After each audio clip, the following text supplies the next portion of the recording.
So guys, अब क्योंकि हम Cody Rhodes versus Roman Reigns का इतिहास जान चुके हैं, उसका start, climax and the end भी देख चुके हैं, तो चलिए एक बारी डीप नजर मार लेते हैं कि इन दोनों की एपिक राइवलरी पर हमको क्या कुछ देखने को मिला। आखिर इन दोनों के बीच में सब कुछ कैसे शुरू हुआ, तो वीडियो को एंड तक पूरा देखना। एंड नाउ आप देख रहे हैं रेसलमैनिक्स एंड सब्सक्राइब करना तो बनता है। तो यार चीजें शुरू कर लेते हैं। 2 अप्रैल 2022 रेसलमैनिया 38 नाइट 1 से, जहां सेथ रॉलिंस अपने मिस्टीरियस अपोनेंट का वेट कर रहे थे और हम सभी जानते थे कि वो मिस्टीरियस अपोनेंट होने वाले हैं और कोई नहीं बल्कि दी अमेरिकन नाइटमेयर कोडी रोड्स। पूरे 8 साल के बाद कोडी रोड्स अपने घर WWE में वापस आने वाले थे। सारे ही फैंस उनका भर भर के स्वागत करते हैं और अपने पहले ही मैच में सेथ रॉलिंस को नॉक ऑफ कर देते हैं हमारे कोडी रोड्स और उन्हें हराने में कामयाब हो जाते हैं और सबको बता देते हैं कि भाई मैं वापस आ गया हूँ। लेकिन उस रेसलमेनिया में एक खास चीज और भी हुई थी। कोडी रोड्स का रिटर्न तो था ही, लेकिन उसके अलावा रोमन रेंस ने अपने टाइटल को यूनिफाई किया था। रोमन रेंस ने ब्रॉक लेसनर पर जीत हासिल करी थी, जिसके साथ उस रेसलमेनिया 38 का एंड भी हुआ था। फिर हम देखते हैं कि एक तरफ कोडी रोड्स 3 बार अलग अलग ओकेजन पर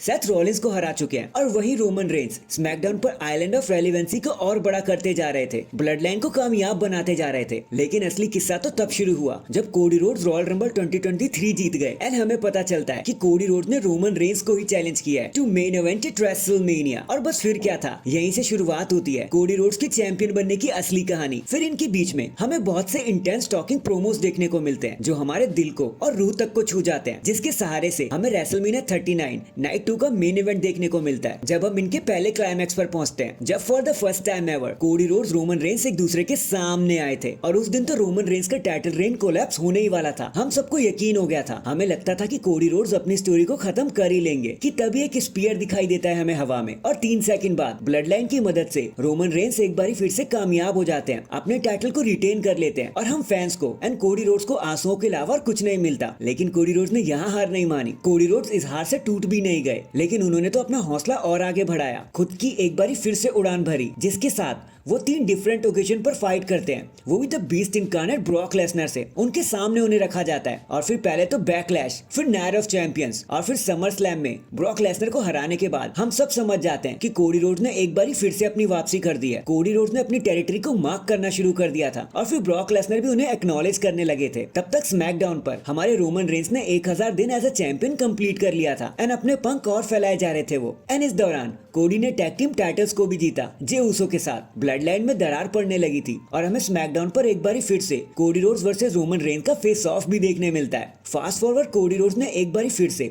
रॉयल रंबल 2024 के लिए खुद को ऑफिशियल कर लिया, जिसके बाद पंक को एलिमिनेट करने के बाद वो back to back Royal Rumble winner बने। बट इससे पहले कि वो रोमन रेंस को फिर से चूज करते, रॉक बीच में आ जाते हैं, the final boss, and Roman Reigns को चैलेंज कर देते हैं और काफी हद तक ये मैच बुक भी हो जाता है। लेकिन इस बारी तो फैंस भड़क गए। उनको Roman Reigns versus the rock नहीं चाहिए था, उनको तो कोडी रोड्स ही चाहिए था।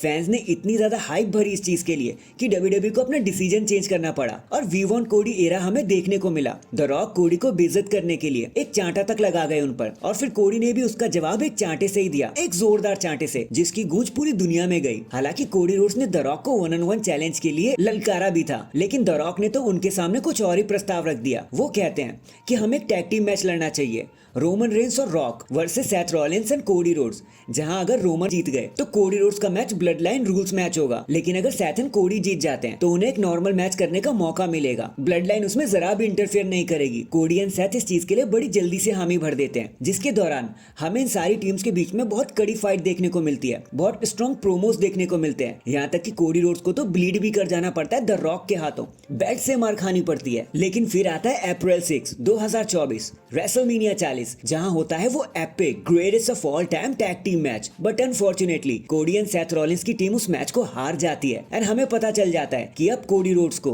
ब्लड लाइन रूल्स मैच से गुजरना पड़ेगा। अब डेट आती है अप्रैल 7, 2024 रेसलमेनिया नाइट 2। 70,000 से भी ज्यादा लोग Cody Rhodes versus Roman Reigns का पार्ट 3 देखने को मिलता है, एक blood line rules match for the undisputed WWE championship. And ये मैच हम सबने ही देखा था और हम जानते हैं कि ये मैच कितना एपिक रहा है। सबके दिलों को छू लिया इस मैच मैच ने सबको इमोशनल कर दिया। Jimmy Uso, J Uso, Seth Rollins, the rock, solo Sikoa, John Cena, even the Undertaker भी हमें इस मैच में इन्वॉल्व होते हुए दिखाई दिए। कुछ लोग कोडी रोड्स को बचा रहे थे तो कुछ कोडी रोड्स के खिलाफ लड़ रहे थे ताकि वो जीत ना सके। But in the and the Undertaker के चॉक स्लैम के बाद, कोडी रोड्स के ट्रिपल क्रॉस रोड्स के बाद रोमन रेंस को हार का मजा चखना ही पड़ता है और 1300 दिन बाद फाइनली हमें एक न्यू चैंपियन देखने को मिलता है कोडी रोड्स के रूप में। सारा लॉकर रूम मिलकर सेलिब्रेट करने लगता है, पूरी दुनिया में हलचल मच जाती है एंड फाइनली कोडी रोड्स ने अपनी कहानी को फिनिश कर ही लिया था। और रेस्ट इज हिस्ट्री, ऐसे ही कहते हैं एक असली एनकाउंटर होना। और हमने देखा कि कैसे एक normal WrestleMania greatest WrestleMania of all time में बदल जाता है। So that is it guys, अभी के लिए तो बस इतना ही। आप मुझे बताना आपको मेरी एक्सप्लेनेशन कैसे लगी, क्या मैंने कुछ मिस कर दिया, क्या आपको कुछ पसंद नहीं आया, तो कमेंट करके मुझे जरूर बता देना, हम उसे मिलकर ठीक कर लेंगे। एंड चैनल पर नया है तो चैनल को जल्दी से लाइक एंड सब्सक्राइब कर दो। बाकी मैं मिलता हूँ आपसे किसी और अपडेट के साथ, तब तक के लिए अपना ख्याल रखें और खुश रहें।